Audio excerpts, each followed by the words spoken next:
তারপর সেন্টেন্সটা হচ্ছে দে প্লেড ফুটবল ইয়েস্টারডে। এটা হচ্ছে কি অ্যাসার্টিভ সেন্টেন্স, কারণ শুরুতে আছে সাবজেক্ট, আর অ্যাসার্টিভ সেন্টেন্সের শুরুতেই সাবজেক্ট থাকে। তবে অ্যাসার্টিভ সেন্টেন্স হচ্ছে কি দুই প্রকার, অ্যাফার্মেটিভ আর নেগেটিভ। তার মধ্যে এই সেন্টেন্সটা হচ্ছে কি অ্যাফার্মেটিভ সেন্টেন্স, আর সেন্টেন্সটি অ্যাফার্মেটিভ হওয়ার কারণে ইন্টারোগেটিভ সেন্টেন্সটি হবে গিয়ে নেগেটিভ। অক্সিলারি ভার্ব থাকলে ইন্টারোগেটিভ করার সময় তাকে ব্যবহার করতে হবে, কিন্তু এই সেন্টেন্সটাতে কোনো অক্সিলারি ভার্ব নেই। আর অক্সিলারি ভার্ব না থাকার কারণে আমাদেরকে টেন্স অনুসারে ডু নট অথবা ডাজ নট অথবা ডিড নট থেকে কোনো কিছু ব্যবহার করতে হবে। এখন ডু নট অথবা ডাজ নট অথবা ডিড নট থেকে কোনো কিছু বসানোর আগে আমাদেরকে দেখতে হবে যে ইংলিশ সেন্টেন্সটা কোন টেন্সে আছে। যদি এই সেন্টেন্সটা প্রেজেন্ট ইনডেফিনিট টেন্সে থাকে সেক্ষেত্রে আমাদেরকে ডু নট অথবা ডাজ নট থেকে কোনো কিছু ব্যবহার করতে হবে। আর যদি এই সেন্টেন্সটা পাস্ট ইনডেফিনিট টেন্সে থাকে তাহলে আমাদেরকে বসাতে হবে গিয়ে ডিডেন্ট। এখন দেয়া হচ্ছে গিয়ে সাবজেক্ট, প্লেড হচ্ছে গিয়ে ভার্বের পাস্ট ফর্ম, সেজন্য এই সেন্টেন্সটা পাস্ট ইনডেফিনিট টেন্স, সেজন্য আমাদেরকে সরাসরিভাবে বসাতে হবে গিয়ে ডিডেন্ট। আর ডিডেন্ট বসানোর কারণে প্লেড অ্যাট প্রেজেন্ট ফর্ম লিখতে হবে গিয়ে প্লে। তারপর সেন্টেন্সটি শুরু থেকে শেষ পর্যন্ত লিখতে হবে এবং শেষে ইন্টারোগেশন চিহ্ন দিতে হবে। So the played football yesterday, এটাকে ইন্টারোগেটিভ করলে হবে didn't the play football yesterday. তারপরের সেন্টেন্সটা হচ্ছে they did not play football yesterday. এটা হচ্ছে কি অ্যাসার্টিভ সেন্টেন্স, কারণ শুরুতে আছে সাবজেক্ট। তার মধ্যে এই সেন্টেন্সটা হচ্ছে গিয়ে নেগেটিভ সেন্টেন্স, কারণ হচ্ছে গিয়ে নট। আর সেন্টেন্সটি নেগেটিভ হলে ইন্টারোগেটিভ সেন্টেন্সটি হবে গিয়ে অ্যাফার্মেটিভ।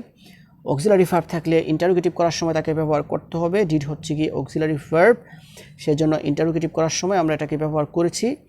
আর যেহেতু সেন্টেন্সটা নেগেটিভ সেন্টেন্স সেজন্য ইন্টারোগেটিভটা হবে গিয়ে অ্যাফার্মেটিভ, আর সেজন্যই ডিডের সাথে কোনো নট যোগ করা যাবে না, ডিডই থাকবে।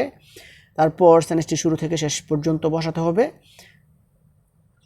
এবং সেন্টেন্সটি শেষে ইন্টারোগেশন চিহ্ন দিতে হবে। So they did not play football yesterday, এটাকে ইন্টারোগেটিভ করলে হবে did they play football yesterday.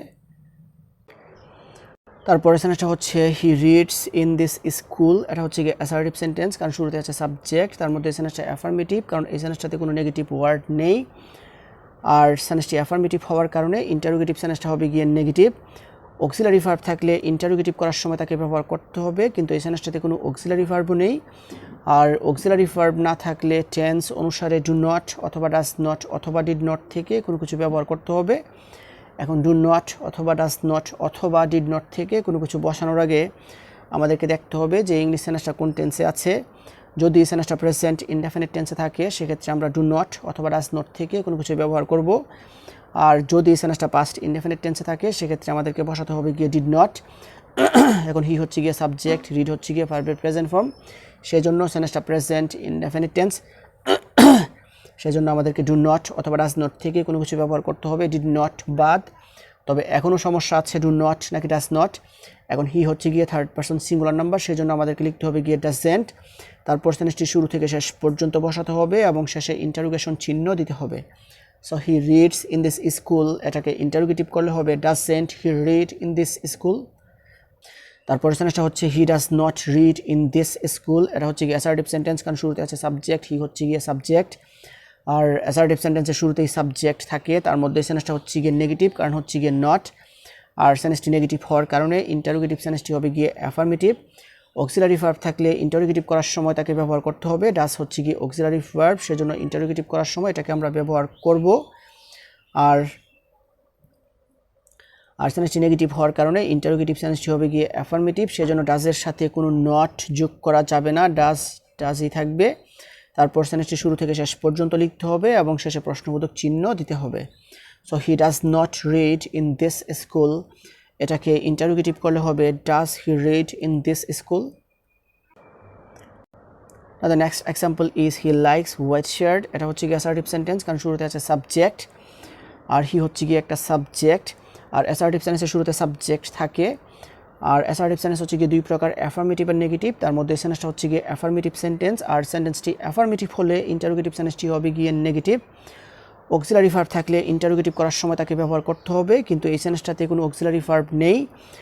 R auxiliary verb না থাকার কারণে আমাদেরকে টেন্স অনুসারে ডু নট অথবা ডাজ নট অথবা ডিড নট থেকে কোনো কিছু ব্যবহার করতে হবে। আর ডু নট অথবা ডাজ নট অথবা ডিড নট থেকে কোনো কিছু বসানোর আগে আমাদেরকে দেখতে হবে যে উপরের ইংলিশ সেন্টেন্সটা কোন টেন্সে আছে। যদি সেন্টেন্সটা প্রেজেন্ট ইনডেফিনিট টেন্সে থাকে সেক্ষেত্রে আমাদেরকে ডু নট অথবা ডাজ নট থেকে কোনো কিছু ব্যবহার করতে হবে। আর যদি সেন্টেন্সটা পাস্ট ইনডেফিনিট টেন্সে থাকে সেক্ষেত্রে আমাদেরকে বসাতে হবে গিয়ে ডিডেন্ট। এখন হি হচ্ছে গিয়ে সাবজেক্ট, লাইক হচ্ছে গিয়ে ভার্বের প্রেজেন্ট ফর্ম, অথবা লাইকের সাথে অতিরিক্ত এস যুক্ত থাকার কারণে এই সেন্টেন্সটা প্রেজেন্ট ইনডেফিনিট টেন্স। আর যেহেতু সেন্টেন্সটা প্রেজেন্ট ইনডেফিনিট টেন্স সেজন্য আমাদেরকে এখন ডু নট অথবা ডাজ নট থেকে কোনো একটা ব্যবহার করতে হবে, ডিডেন্ট বাদ। তবে এখনও সমস্যা রয়ে গেছে যে ডু নট নাকি ডাজ নট। এখন হি সাবজেক্টটা যেহেতু থার্ড পারসন সিঙ্গুলার নাম্বার সেজন্য আমাদেরকে লিখতে হবে গিয়ে ডাজেন্ট। তারপর সেন্টেন্সটি শুরু থেকে শেষ পর্যন্ত লিখতে হবে এবং শেষে ইন্টারোগেশন চিহ্ন দিতে হবে। So he likes white shirt, এটাকে ইন্টারোগেটিভ করলে হবে doesn't he like white shirt.